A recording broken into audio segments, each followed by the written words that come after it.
Hi friends, welcome back to my channel.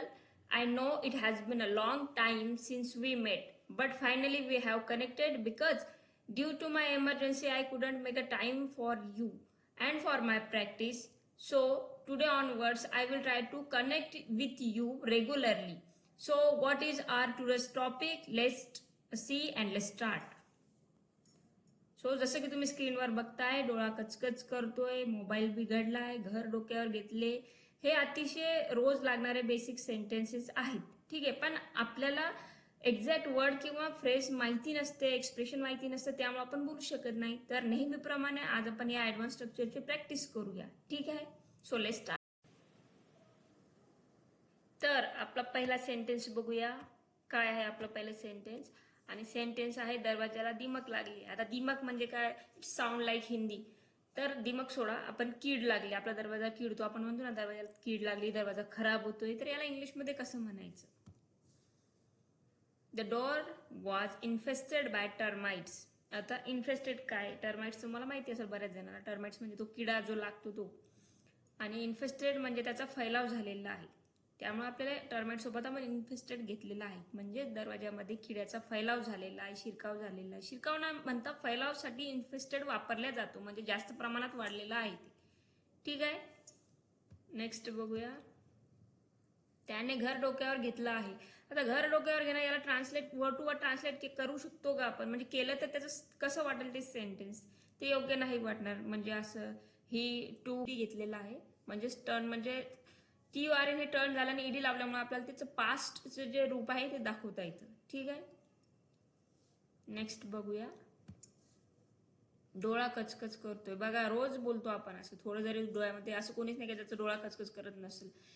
पण कधी आपण इंग्लिशमध्ये बोलण्याचा प्रयत्न केला का? तुम्हाला माहिती आहे का की डोळा कचकच करणे याला इंग्लिशमध्ये हाऊ कुड आय एक्सप्रेस? ठीक आहे, तर आपण इथं बघूया. I feel gritty sensation in my I. आता ग्रिटी सेन्सेशन काय असतं की डोळ्यामध्ये जेव्हा कचकच होते त्यावेळेस त्याला ग्रिटी सेन्सेशन म्हणजे काय की रेतीसारखं बारीक जेव्हा टोचते, डोळ्यात कचकच होते, त्याला आपण ग्रिटी सेन्सेशन असं म्हणतो. आय होप की तुम्हाला हे माहिती नसेल बऱ्याच जणांना. तर हे लिहून घ्या, आणि आत्ता जर कमेंट बॉक्समध्ये लिहिलं तर खूपच चांगलं आहे, म्हणजे तुमची एक प्रॅक्टिस पण होईल. चला नेक्स्ट बघूया. मोबाईल नीट काम करत नाहीये.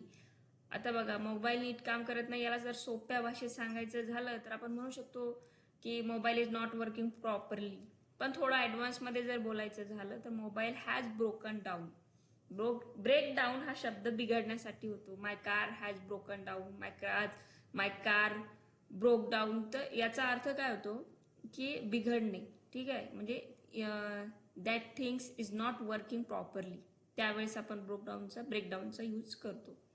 So mobile has broken down म्हणजे मोबाईल बिघडला किंवा मोबाईल नीट काम करत नाहीये. ठीक आहे, नेक्स्ट बघूया. याच आपण जर सोप्या भाषेत सांगायचं तर मी आधीच सांगितलं mobile is not working properly.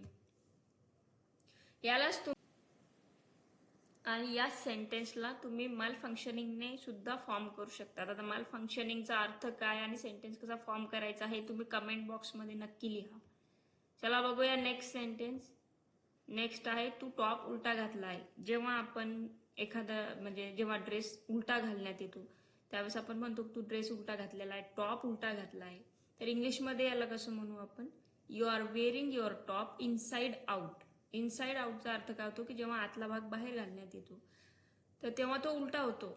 मग याचा अपसाइड डाऊन हा अर्थ इथं निघत नाही. तो अपसाइड डाऊन तो वेगळा आहे आणि इनसाइड आउट हा वेगळा आहे, की जेव्हा आतला भाग तुमचा बाहेर येतो तेव्हा तो उलटा होतो. ठीक आहे, अजून एक उलटा प्रकार आहे, म्हणजे तो कसा की जेव्हा आपण ज्याला बॅक टू फ्रंट असं म्हणतो, बॅक टू फ्रंट पण यूज केला जातो. तर बॅक टू फ्रंटचा अर्थ काय हे तुम्ही शोधा आणि कमेंट बॉक्समध्ये नक्की लिहा. जर तुम्हाला माहिती नसेल तर तेही लिहा, मग आपण यावरती एक सेपरेट व्हिडिओ बनवू. ठीक आहे, चला बघूया नेक्स्ट.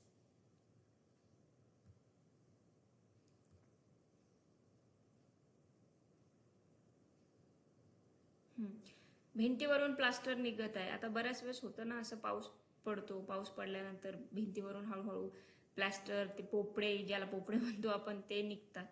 त्याला इंग्लिशमध्ये कसं एक्सप्रेस करायचं किंवा सांगायचं? तर plaster is coming of the wall. बघा आता कमिंग ऑफ म्हणजे काय की निघणे एखादी गोष्ट, जसं की तुम्ही होळीमध्ये कलर लावतात आणि तो कलर लवकर निघत नाही, तर आपण म्हणतो ना की colour doesn't come of easily, म्हणजे होळीचे जे रंग असतात ते इझिली निघत नाही. तर plaster is coming of the wall म्हणजेच प्लॅस्टर हे तिथून निघत आहे. ठीक आहे, यालाच तुम्ही पील ऑफ नाही बनवू शकतात, कारण एकदम तर ते असं पडत नाही, हळूहळू हळूहळू ते निघत असतं. तर पिलिंग ऑफनेही तुम्ही बनवू शकता. नेक्स्ट बघूया, नळातून पाणी टपकत आहे. हे खूप सोपं आहे. आय होप की तुम्हाला प्रत्येकाला माहिती असेल. Water is dripping from the tap. Water is dripping from the tap. Next, मी त्याला साधा समजत होते पण तो चालाक निघाला. बघा बऱ्याच वेळेस असं होतं की आपण कुणाला काहीतरी समजतो आणि ते काही वेगळंच निघतं. त्यावेळेस तो निघाला यासाठी एक छान फ्रेज आहे, ती आपण बघूया यात. बघूया, I thought he was simple, म्हणजे मला वाटलं किंवा मी समजत होते की तो सिम्पल आहे, but he turn out to be म्हणजे निघणे. ठीक आहे, टर्न सोबत मी ईडी जोडला, कारण की भूतकाळातली गोष्ट आहे की असं झालं, असा निघाला. He turn out to be a cunning. Cunning म्हणजे चालाक, लबाड जो असतो ना, त्याला कनिंग असं म्हणतात. So I thought he was simple but he turn out to be a cunning. Okay, कसा निघाला तो? चालाक निघाला. आणि निघण्यासाठी आपण काय यूज केलं? टर्न आउट या फ्रेझल वर्बचा आपण यूज केला. ठीक आहे, नेक्स्ट बघूया. किती वेळ लागेल? खूप सहज बोलून जातो आपण की याला किती वेळ लागेल, पण याला इंग्लिशमध्ये असं म्हणतात, how long will it take. बऱ्याच वेळेस आपण how long it will take असं बोलतो. खूप दिवस ही सवय माझ्यातच होती, how long it will take असं मी बोलून जायचे, पण how long will it take म्हणजे याला किती वेळ लागेल. आता इथं आपली एक मिस्टेक झाली, ती म्हणजे प्रश्नार्थक चिन्ह पाहिजे होतं, ज्यामुळे आपल्या लक्षात येतं की हा प्रश्न आहे, आपण सांगत नाहीये कुणाला, तर विचारतोय how long will it take. तर ठीक आहे, एवढं तुम्ही क्लिअर करून घ्या. नेक्स्ट बघूया, बँक खाते बंद करण्यात आले आहे. Bank account has been deactivated. आता हॅज सोबत बिन लागलेलं आहे आणि थर्ड फॉर्म, याचा अर्थ सरळ सरळ हे जे सेंटेन्स आहे ते पॅसिव्ह मध्ये जातं, हे आपल्या लक्षात आलं. कारण बंद करण्यात आले आहे, कुणाच्या तरी कडनं ते बंद करण्यात आले आहे. So bank account has been deactivated. आणि जर तुमचं अकाउंट बंद असेल, बंद पडलं असेल, तर तुम्ही सोपं सांगू शकता की ते अकाउंट क्लोज आहे. ठीक आहे, बँक अकाउंट इज क्लोज्ड म्हणजे ते बंद झालं आहे. ठीक आहे, नेक्स्ट बघूया, परीक्षा जवळ आल्या आहेत. मग याला इंग्लिशमध्ये कसं म्हणणार? Exams are near. याच्यासाठी एक आपण हे बघू, छानसं एक्सप्रेशन बघूया. वर्ड टू वर्ड नाही घ्यायचं आपल्याला. Exam are around the corner. Around the corner म्हणजे काय की जवळ आलेले आहेत, त्यासाठी आपण अराउंड द कॉर्नरचा यूज करतो. बघा किती ॲडव्हान्स आणि छान आहे. Exams are around the corner. आता एक सेंटेन्स तुम्ही बनवा बरं, ज्यामध्ये अराउंड द कॉर्नरचा, जसं की दिवाळी आता जवळ आलेली आहे, तर याला इंग्लिशमध्ये बनवून दाखवा. चला बघूया नेक्स्ट सेंटेन्स.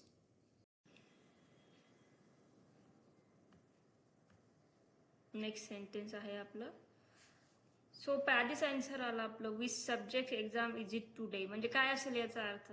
विच म्हणजे काय? कोणता. सब्जेक्ट म्हणजे विषय.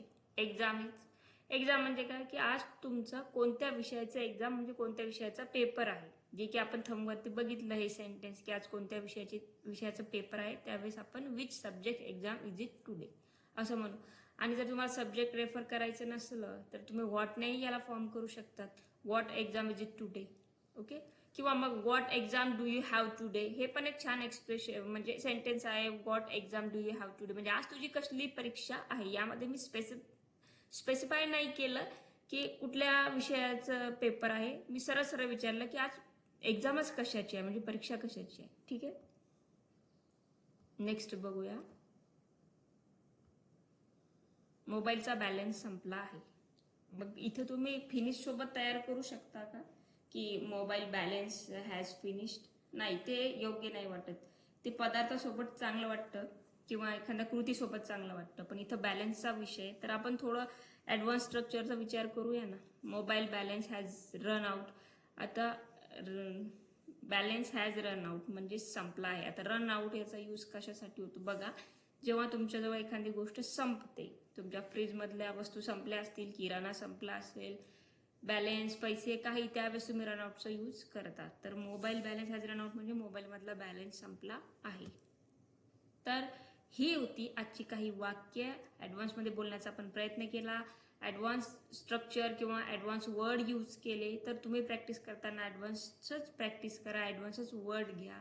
आय होप की तुम्हाला माझा प्रयत्न आवडत असेल आणि जर आवडत असेल तर या चॅनलला रिस्पॉन्स द्या, जास्तीत जास्त शेअर करा, सबस्क्राईब करा. मी प्रयत्न करेल की तुमच्यासाठी काहीतरी नवीन घेऊन येऊ म्हणून नेक्स्ट व्हिडिओमध्ये. तर प्रॅक्टिस करत राहा आणि टेक केअर. Bye bye.